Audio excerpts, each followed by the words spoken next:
and see if we start up.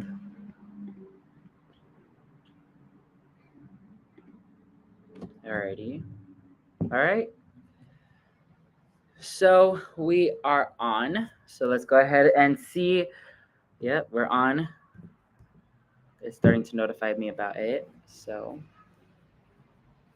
let's go ahead and do this.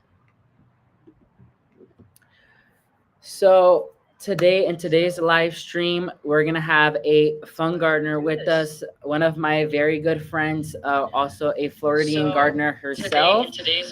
And so I've collaborated with her on my personal channel before. And we've discussed all about Florida gardening because she's an amazing gardener. She's an avid gardener. And something I love is to share with other people their passion, their enthusiasm, as well as their knowledge and the techniques they use, so we can share with other people what we know as gardeners, especially since I'm in Florida and this other gardener that we'll be bringing in soon is also in Florida. We have similar growing climates. We have lots of things that we share in common. And so I decided it would be a fun topic to discuss about. And so, once again, I am your host, Emmanuel Arce, otherwise well known as the Ultimate Gardener. I created this channel, the Growing Generation podcast, for the whole purpose of sharing other gardeners' stories, techniques, and knowledge with other gardeners who are wanting to be in the garden industry, as well as to learn about other gardeners who they could follow. So, without further ado, let's go ahead and join in Dominique from Farm Unique. Hello, hello. So this is one of my very good friends. She is also a avid gardener in Florida. So are you in Central Florida or are you in Southern Florida? Central Florida, so not too far from Orlando area actually. Yeah, and so although we're in the same state, we share similar climates.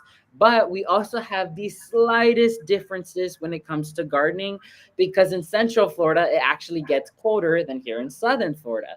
I'm more towards the lower point of Florida and she's more towards the middle. And so, like right now, I think our temperature is around the 60s, around there, probably mid 50s. And the other night, we went down to the 40s, and that's like killer for us. I don't know how cold it gets over there for you, Dominique. So can you kind of explain to us what has the climate been looking like the past few days? Oh yeah, it's been very crazy. So it started out warm earlier in the week as the our northern friends started to get snow, and then the temperatures over the few days after just started to drop. I think the lowest we got to here was 35 degrees overnight. So didn't last too long, just a couple of hours. Right now, outside, we're in the high 60s, low 70s. So it's getting warmer again. Yeah, 35 is really low. Well, for us Southerners in Florida, that is very low, if let alone with like the 40s is Mm-hmm. crazy for us. Some of our Mm-hmm. plants die, some of our plants suffer. Like an apple tree I've had for well over 3 years with this random cold snap, it died. and Oh so no.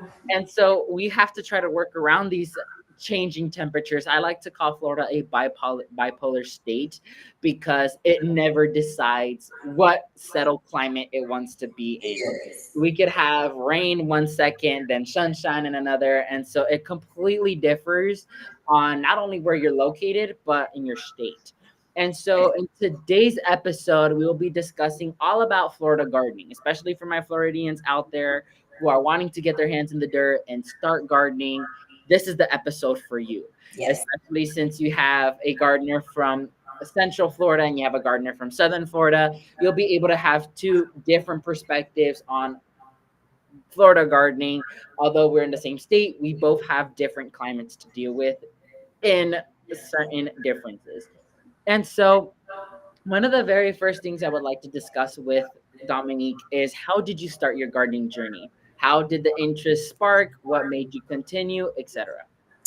Okay, so the interest sparked kind of like in a dream. I was having a random dream one night, and it was greenery.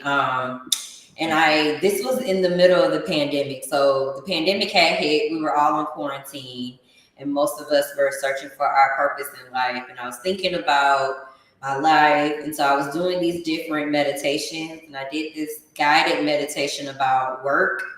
And one of the things, work in life. And then in the meditation, she was like, visualize your ideal work and home. And all I was visualizing was greenery. And afterwards, I was like, you know what? I think I'm supposed to start a garden, and I've never gardened before. And I told my husband, I was telling my family. So I started researching gardening on the internet. My husband and I were able, at that time we lived in a townhouse, and so we were able to look for purchasing a new home. And as we searched, the one thing we told our realtor was, it's got to have a good backyard because I'm going to start a garden. And so when we moved in, I had already been researching gardening, and I just jumped into it. I'm like, I'm gonna buy these garden beds, and I'm gonna start growing food. And so it just kind of came just through. There was nothing that majorly sparked it from a gardening perspective, other than me just kind of visualizing it. I guess is the best way I can say. So I just picked up a book, watched some videos, and just started my garden. Yeah, that's definitely a unique start to gardening, especially with so many gardeners out there. Mm-hmm. There's not one gardener that's going to have the same story, let alone have the same exact thing where you guys are like, oh, yeah, I started because of this. No, each and every single gardener has a unique way they started. And so that's definitely a fun way because I've noticed that you purely do container gardening. Yes. Container gardening or raised bed gardening is your go-to. Yes. And so that's definitely like, as we can see here, she is an avid gardener. She loves gardening in general. Mm-hmm. And she does a lot of container gardening since it's something some people deal with, which in like your case, they can't really plant things in the ground. If not, they have to go with something that is not so permanent, if not temporary, and grow in containers. In which I think you garden in galvanized containers, is it? Yes, those are galvanized raised beds from a company that I'm actually a brand ambassador for now, Vejo Garden. So if you go on my social medias, you can click and look into them. But when I was researching the type of gardening I wanted to do, for some reason I just wanted to do raised beds, primarily because I wasn't sure how good I would be at gardening. And I was like, I don't want to put it in the ground. What if it doesn't work? I want to do raised beds. So I just started with the raised beds, and I really like them. One question I always get, especially as a Florida gardener, about using those is people say, doesn't it get hot in the summer? And the type of technology that they use with their raised beds, it doesn't warm up. So I don't notice any temperature changes in my soil because it's the way that they built those garden beds that it can sustain and it won't burn your soil as some people might think it would. Yeah, and so when it comes to gardening in containers, I know a lot of people in colder climates, what they do is when it comes to it getting colder over time, what would happen is they would put, I believe, is it like almost they make a greenhouse effect where they put like a covering over Yeah. it to not only like keep out the frost, but to keep in the heat. And so they're able to grow like cold, like, like plants you could grow in the cold, Mm-hmm. like certain brassicas, lettuces, greens, stuff like that. They're able to grow in those raised beds in that greenhouse environment because it is hot enough for them to survive. Mm-hmm. So that's definitely something I've been looking into. Like I've partnered with Smart Pots as well, which is a raised bed gardening, which is cloth pots, a very great company as well. But I feel like with raised bed gardening, you have lots of opportunities when it comes to that because you could do tomatoes, brassicas, root crops, so many things. It's like an endless type of thing that you could use those galvanized containers for, which is really amazing. and I have to look into it myself because I need to do some container gardening when it comes summertime, because the iguanas here, they munch everything down. Ah. And so I have to make sure to uplift everything so they don't reach it. And Mm. container gardening is something I've been looking into, as well as probably some other gardeners may be looking into. So, what are some tips and advice you could give to those gardeners who are wanting to dig their hands into container gardening but don't know what to do just yet? Oh, that's a good question. What I would suggest, especially if you're new, if you're completely new to gardening and you want to start with container, I would suggest starting with grow bags.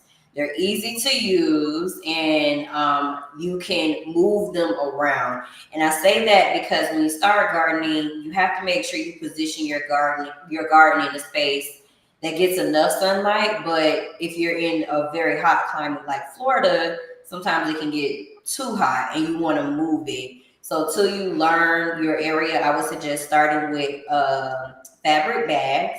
And then if you want to move on to like a container, if you go with wood, you want to research the type of wood because wood is going to decompose over time. So you want to know the type of wood to make it last longer, and just know when it's going to decompose so you know to replace it. If you go with raised beds like what I have, you want to make sure you get them from a company that has tested them, making sure that they're rust resistant and making sure that the material that's used in them is not going to leach into your soil. That's why I really wanted to go. That's why I really went with Veggie because they had done that research. It doesn't contain any chemicals that is going to leach into my soil, and about the temperature thing. So you want to just make sure you go with a galvanized raised bed that will ensure that you don't have those chemicals and the heat as well. Those will be my suggestions for people who want to start with container gardening. Yeah, definitely. That's something I definitely agree with, because when it comes to container gardening, these galvanized containers, they're tall, they're pretty Mm-hmm. deep. And so by filling that up with pure soil, not only is that expensive, but that really isn't effective. And Mm-hmm. so, like Dominique recommended, definitely fill it up with organic matter that can decompose over time, but that can fill in space. Like some Mm-hmm. gardeners put cardboard at the bottom, they fill it with logs, they fill it with probably some leaves they see around. They fill it up with as much as they can. So when they fill in the top layer with soil, it starts decomposing over time, both feeding your plants and it starts filling up that space.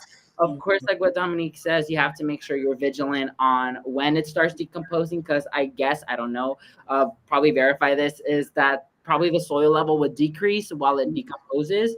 And so by that, you would have to start adding more organic matter or adding more soil to keep that level at a more favorable level so you could grow like root crops, etc., at an easier pace.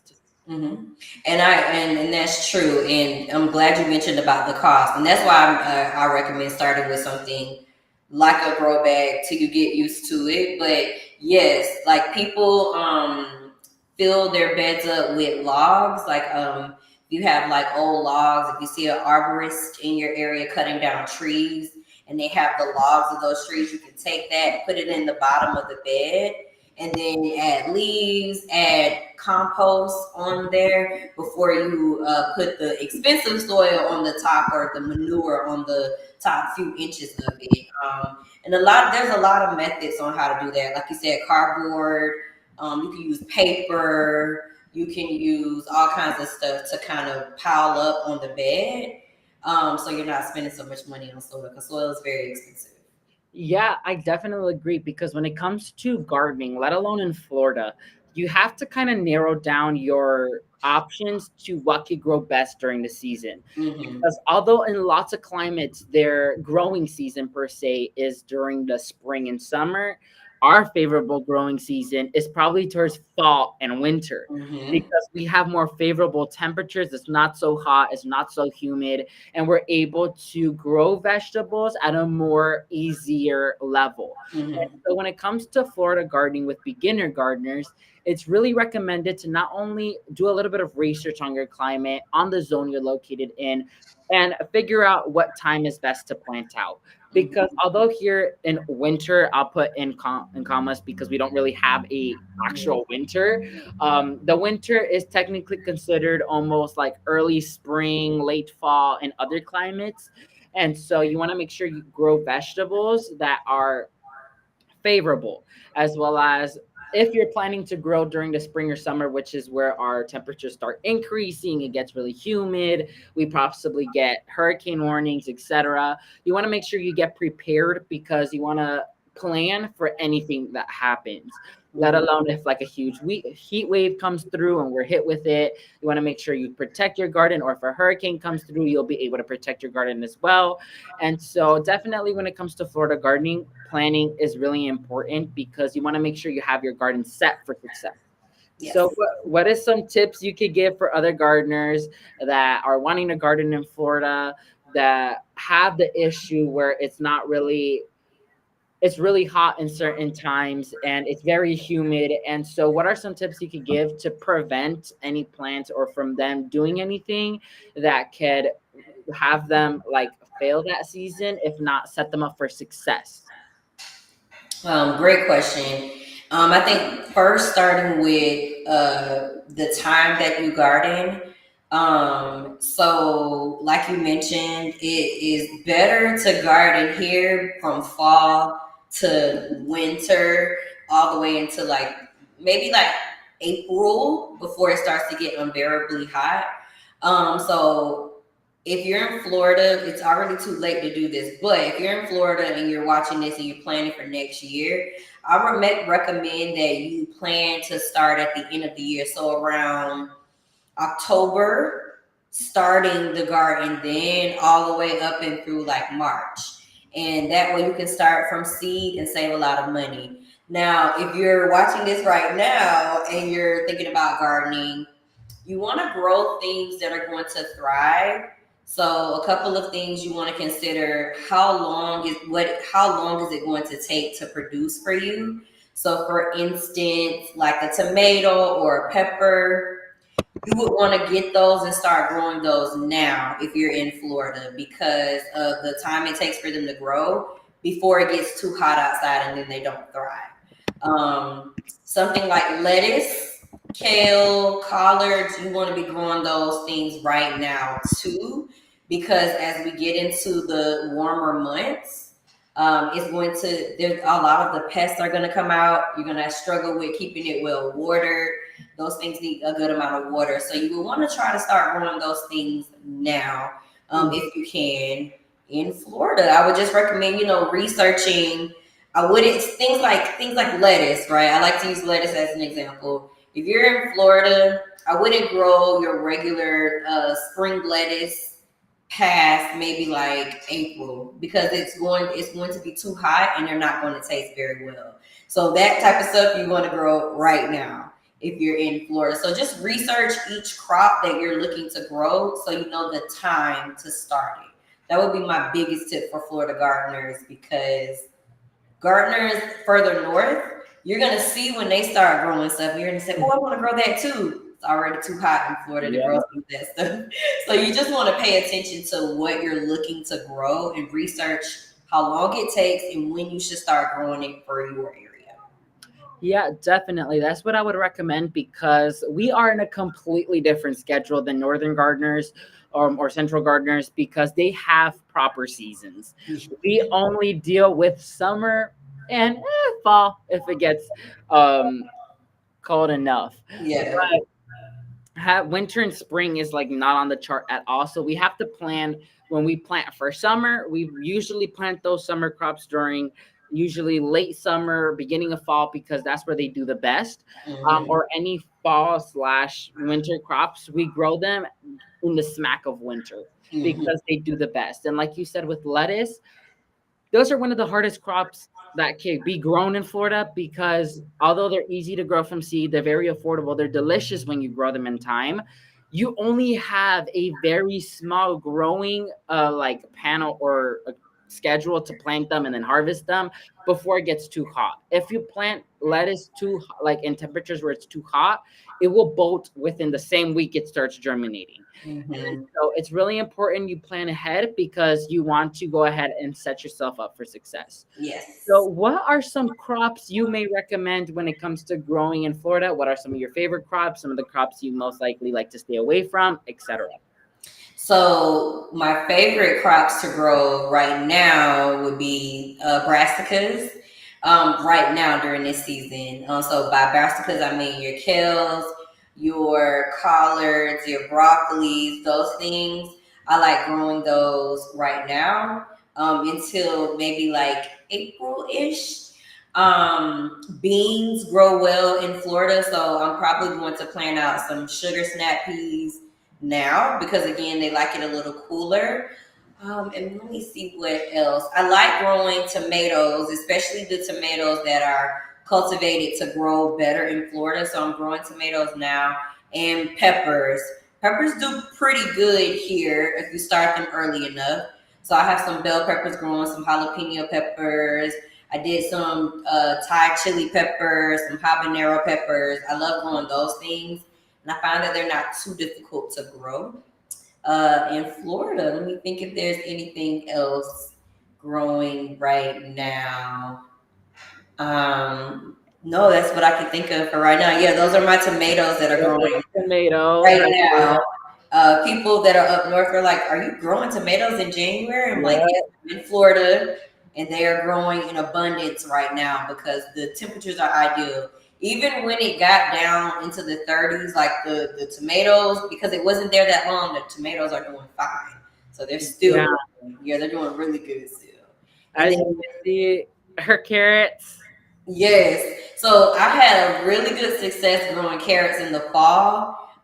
They didn't germinate the best for me this last round. That was my one carrot that I just picked. It was really good. But carrots grow really good right now too. So if you're in Florida, I would recommend growing them now if you can, so that they can be ready before it gets too hot outside and then they don't thrive. Yeah, definitely. I would recommend that because over there at my nursery at Flow Grown Farm Nursery, which is the nursery I have in Parkland, we grew carrots in abundance. Mm. Oh, look Lots at of carrots in abundance. So we had both that reddish color and that orange color.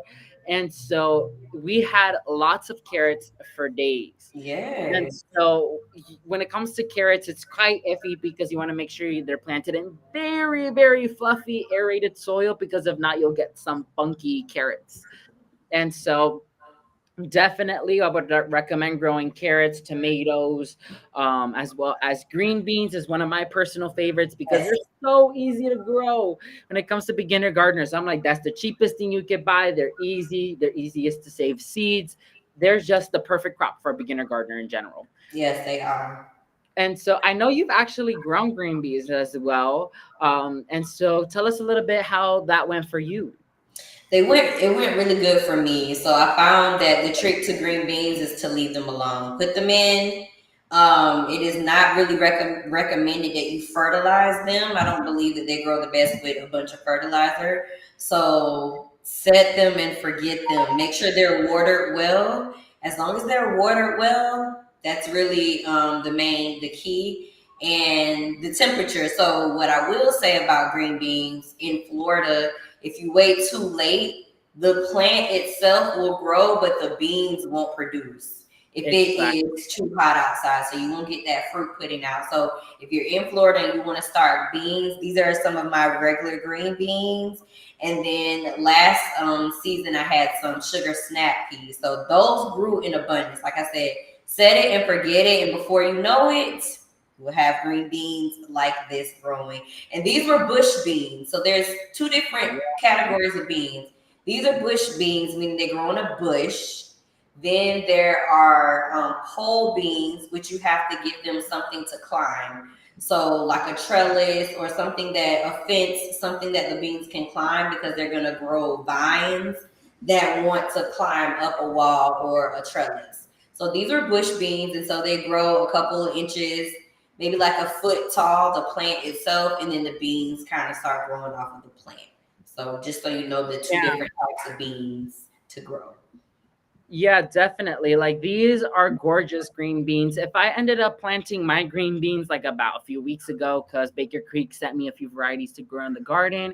And so they're currently blooming right now. I believe I have red swan, the dragon's tongue, and the yellow one. But the yellow one I did not read, and it's a vine. So I planted them as bush beans, but they're actually starting to vine. Yes, And so we'll have to figure that out once the time comes. But I love bush beans because when they're planted in rows or in mass, it looks like a carpet of it plants. does. And when you lift them up, it's just like glory underneath. Beans everywhere. Yes, yes. And that's what I really love. Like you'll look at your plant of green beans growing and you won't realize all the beans until you get close and you lift it up. You're like, oh my goodness, look at all these green beans. They I'm hide. actually going to try and grow asparagus green beans, I think is what they're Oh, they are the called. best. They grow really long, so I think I'm gonna try to grow some of those that vine on my trellis. So I need to get them and plant them like yesterday, so that they can start vining up. Because I love when my trellis is full of greenery on it. I think that's so pretty, and I like to look at it Yeah, that definitely. Like with my garden, I grew asparagus beans as well. Something I'd probably advise when it comes to asparagus beans is that they're very susceptible to disease or, in particular, aphids. They're very, very, very susceptible if you don't treat them right. So definitely stay vigilant on that. I grew asparagus beans. They were super long, super long. I grew the green ones, and this year I'm actually gonna grow the burgundy ones. Oh, I saw those. Yeah, I was looking at. When are you planning to plant them? Because I'm wondering. I feel like I need to get them in the ground like right now. Yeah, so ideally you would be planting them now. That's what I'll be Mhm. doing. I have to prepare a whole bunch of things. I just purchased a whole bunch of pea pellets to plant them in. But ideally the time is now, especially with any legume. They have to be planted during the cold season because that's when they perform the best. Although you can grow them in the summer, in quotes, they will suffer more than they would suffer during this time. So they would be ideally planted now. I Okay. wish I had a photo of the asparagus beans so I could show you, but they're probably lost in the Instagram photos I post. However, have you ever tried growing onions? Yes. So I did try onions last season. I grew the onion sets, which is the little bitty bulbs of onion. They grew. I did not space them well enough for the bulbs to get very large, so that was a lesson learned. This year or this past season, I planted onion from seed. So Oh, we're going to see they're growing now. I thinned them out. We're going to see how they produce. So they're outgrowing now, and I have more onion sets that I just bought from Walmart because they were only $3. I'm gonna plant those out. And I'm glad you asked about onions. I love to plant onions near brassicas and lettuce because they keep the pest population down. Onions and garlic really help with that. People are always asking me when they see my collard greens, they're like, how are there no holes? And I'm like, because I always plant them beside onions and garlic to keep the pests away. So that's like a little tip if you're gonna plant anything in the allium family. The smell helps with bugs. yeah, definitely. I actually ended up growing onions, I believe, last year from onion sets. I actually ended up growing onions from onion sets, and they did really well for to be Yeah. Florida. They did pretty well, and so I'm planning to grow them again this season because I was harvesting onions left and right. Oh, that's Like once awesome. they started taking, they just were continuing, and as you see, I think I harvested Swiss chard right there as well. Yeah. Um, and so definitely, and going back to brassicas, brassicas is one of my favorites, especially cabbage. Cabbage is my favorite. I love cabbage. I've grown cabbage since day one. Oh, it's beautiful. Um, my favorite variety is the Bonnie hybrid. I love, love, love them. They're super easy to grow. They grow like wildfire. And another, like I've grown cabbage. Like this was one day I harvested. This was another day I Oh my harvested. gosh. And then the biggest harvest of all time I've had was this. Ooh, that is beautiful. Look at that cabbage. And people like that might be new to gardening don't understand how like hard it is to get those cabbages to grow that way, like how much of a science it is. because the thing about cabbages is they can be very susceptible to pests. Yes. And yeah, especially because they form a head like that. That cabbage is beautiful. What did you Yeah. do to keep the bugs off of that one? So surprisingly, every single time a gardener asks me this when it comes to me growing these cabbages, because they were so well performing, they were like phenomenally performing. I never did anything. I kind of just planted them and I left them alone. Like Okay. I never, like, I think once I probably got disease on them and that's about it. But I never really dealt with disease really like that badly when it comes to cabbages, because I feel like I planted other stuff around it that prevented it from getting any type of disease or something like that. And so when it comes to growing cabbage, it's really important that I like to grow what is called I, it was on the tip of my tongue, but host plants, host plants. Mhm. Those usually are like your marigolds or something Yep. like that you plant near the plant. You don't want to get touched, and so all the diseases go to that plant, or they repel the pest. And so Hmm. it's really important you do that. And I know the very first cabbage I harvested was my neighbor, because I grew a cabbage for her, and it was very, Oh, so very beautiful. and so it grew very well. The head was huge. It was huge, huge, huge. Beautiful. And so with that, I was like, okay, I'm growing cabbages. And so last year, I think I harvested around 12 cabbage heads. And so it never stopped from there. Another Wow. fun thing I grew when it comes to the brassica family, which I don't know if you've attempted growing, is cauliflower. Cauliflower is very fun to Mm. grow as well, especially since they come in so many colors. Have you seen like the Mhm. purple one and the green Yes, I have. one? Yeah. Like, you've probably considered growing cauliflower.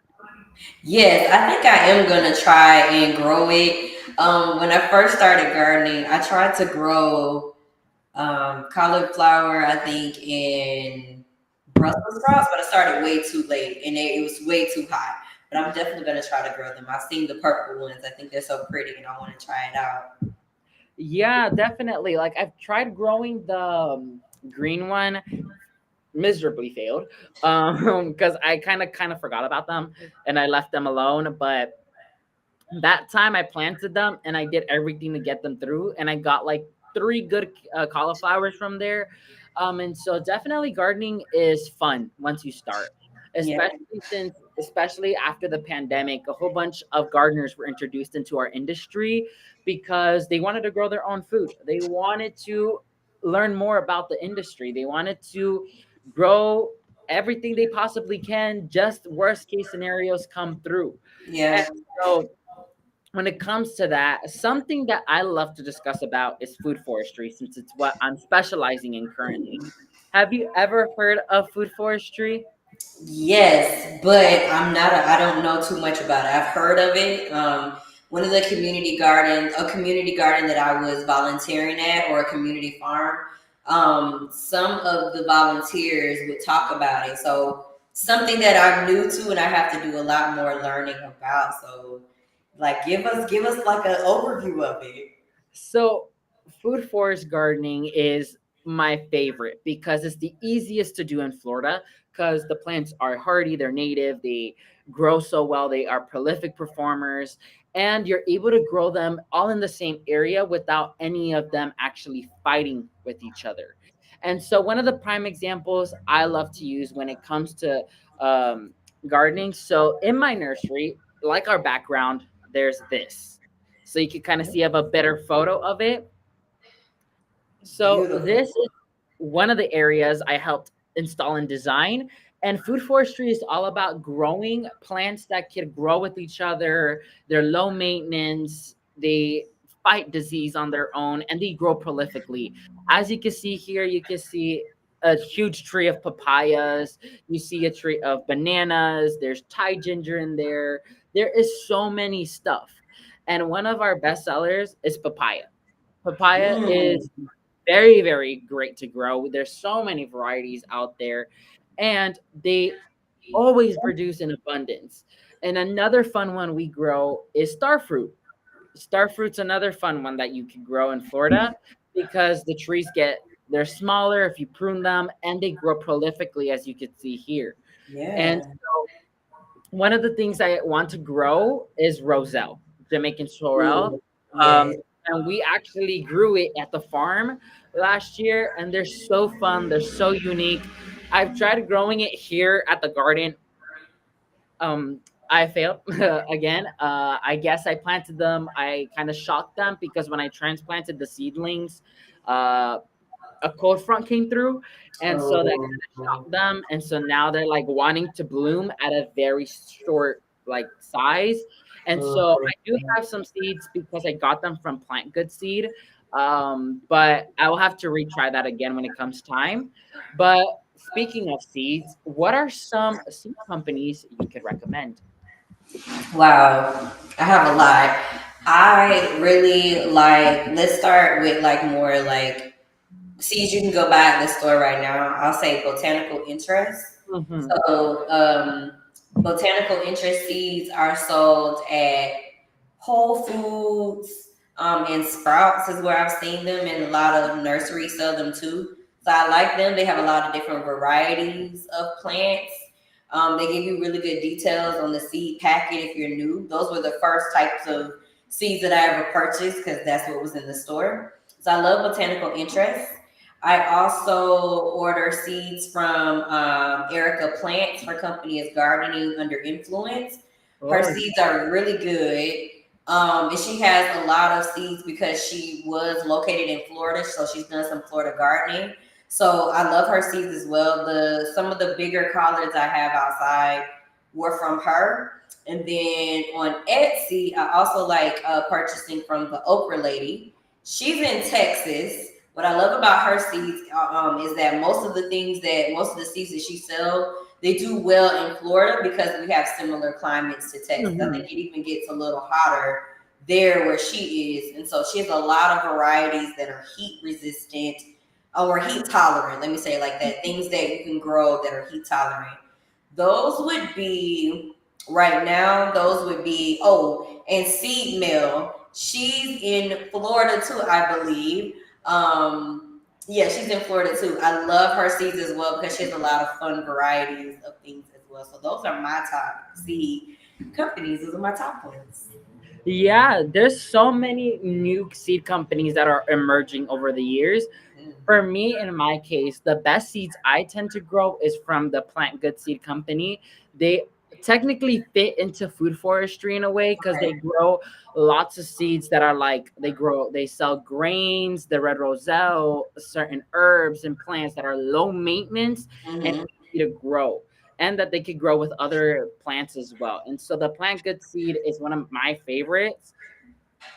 Another one would have to be survival garden seeds. They do more of the basic seeds like tomatoes, they do lettuce and stuff like that. They have a wide variety of them, and you could buy them in bulk, you could buy them in vaults. There's so many ways you could purchase from them. I'm actually an affiliate towards them as well. Yeah.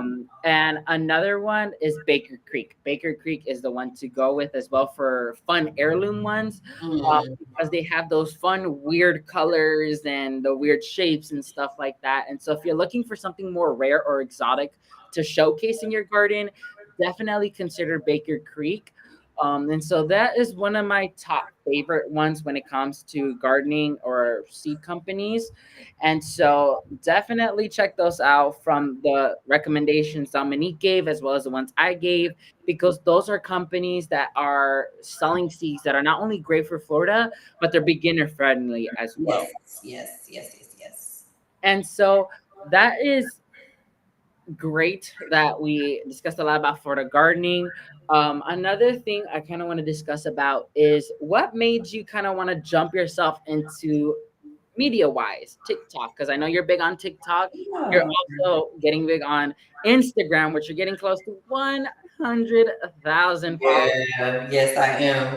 Wow, that's a good question. I am an extrovert. I simply put, I am an extrovert. I love talking, and I was thinking, what better way than to get on social media and talk? And I thought it was just like when I first started, I was like, it seemed so natural. I was like, you know what, I'm gonna start a garden. And because I'm young, I don't know a lot of people in my age group who garden. I think I'm not a typical gardener. I was like, I'm gonna show people that they can garden too. I'm gonna just show them. And so I jumped on social media, and it kind of was surprising how well it went. At first, I was getting big on TikTok. Mm-hmm. I was going up on TikTok, and then Instagram was kind of slowly straggling along, and then Instagram blew up overnight. And like you said, I'm approaching the 100,000 mark, which is still. I'm like, how did I get to 100,000? That's crazy. Like, but it has been a steady growth, right? And I do appreciate like all my followers and stuff. But I'm just an extroverted person who loves to yap my mouth. So social media just fits my personality so well, and it comes natural to me. Yeah, definitely. I feel like that's a lot when it comes to media wise. A lot of the gardeners who actually showcase themselves are extroverts. They like to discuss, they like to talk, they like to share their experiences with others and have other people share their experiences with them. And so Yes. that's something I found when I started around 4 years ago. It was like you start off with like a blank canvas. You don't know what you want to do yet, but you want to jump straight away into it. So Hmm. you find what fits you the best, and then you go from there. For Yeah. example, I believe one of your videos that went viral on TikTok was your collard greens. She grows the best collard greens. She is a collard green queen. And Thank so you. definitely when it comes to algorithm wise, you kind of have to fight it. You have to find something that lots of gardeners will like, lots of people will find interesting, and then you go from there. Like for me, the only video that went viral for me was a mango seed video. Like, how did that go viral? I don't know, but it went viral. And another one I made was growing toilet paper. Oh yes, I love that one. I made a video of how to fertilize your plants in containers, which is another one that went really well overnight. And so it's definitely finding what works best for you with algorithm, because they will kind of base you off of your age as well, which is another thing Yes. that they'll do. And so they'll fit you into that little corner and see if you can find your way out into Hmm. the media side. And Yeah. so there's gardeners like Dominique who have exploded and have lots of followers following her because she was able to find her place and they were able to help and support her. And she's been doing great because I believe when I started following you and when I went along in your journey, you were like on TikTok. I knew you were already like blowing up. That's how I found you. But like Mm. on Instagram, it was like slow going. Yeah, it was. It Yes, was. yes. And I know you have a YouTube channel as well. Hmm.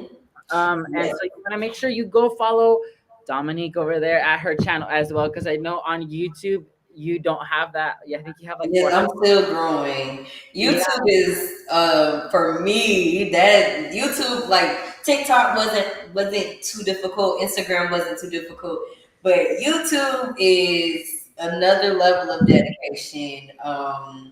Because it takes hours to edit 15 minutes for YouTube. So I'm still growing over there and hoping to push out more content uh, as I sharpen my like actual video editing skills. I think people do not realize the how difficult it is to edit a YouTube video versus like a TikTok or Instagram video. I'm not gonna say that those are easy, but YouTube is like actual video, like real deal video editing that is not something yeah. you just pick up overnight like you can on Instagram or TikTok. So I'm growing over there. I'm growing slowly, but once I have more video content up there, I think I'll start growing a little bit more. Yeah, when it comes to YouTube, you kind of have to fight it as well. Yeah. And so you want to make sure you go follow Dominique. Her YouTube Yeah. link is listed in the chat as well. So make sure you go follow her while you're at it.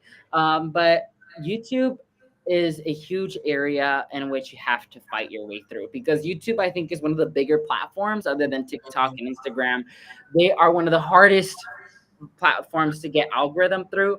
And so if you're interested in actually boosting your algorithm on YouTube, YouTube Shorts, that's the way you want to go. because the algorithm is way better over there and they will help bring your followers in. So Yeah. that's what I've been doing at my personal page at the Ultimate Gardener. And I'll be doing this after we finish our live stream. I'll be posting a quick short about us on today's live stream as well. Yes. Awesome. And so definitely consider doing a shorts if you want to boost your algorithm more. And so, yeah, is there any other tips you would like to share about Florida gardening? I would say I can't stress enough about the heat and the bugs in the summer. So if you are a Florida gardener and you start out when it's already hot, don't beat yourself up too much if your plants don't do that well, because even people who have been gardening in Florida for a while still struggle through the summer. The bugs, the pests, they're horrible. So my tip would be, if you're in Florida or in Texas, start now and kind of wind your way down as it gets hotter, and then kind of let your garden hang out until we start hitting those cooler temperatures. That would be my biggest tip for a Florida gardener. Yeah, definitely. That was what I would recommend as well, because the thing we deal with the most is heat and humidity. That's what we fight constantly. And Yes. so another thing I would recommend, like what Dominique said, is to preparation. Preparation and planning is huge when it comes to Florida, because you want to make sure you hit it right so you can have the best success in your garden this season. I Yes. know we're coming close to spring and summer, which is a Yes. bummer because then that means we have to deal with our heat and our humidity. But then comes again winter and fall for us to grow here in Southern Florida and in Central Florida. Yes. So once again, a huge shout out to Dominique for joining us on this live stream. Once again, her handle on all her platforms is Farm Unique. She's an amazing avid gardener in Central Florida that likes to showcase her passion and enthusiasm with other gardeners and to share her knowledge and techniques with them as well. And Thank so you. thank you again, Dominique, for joining us on this live stream. And we'll see you guys next time on episode 2, where we'll be discussing about garden preparation with my next co-host, Danny from the Grow Up channel. So thank you all so much for joining. We'll see you all next Bye. time. Bye. Bye.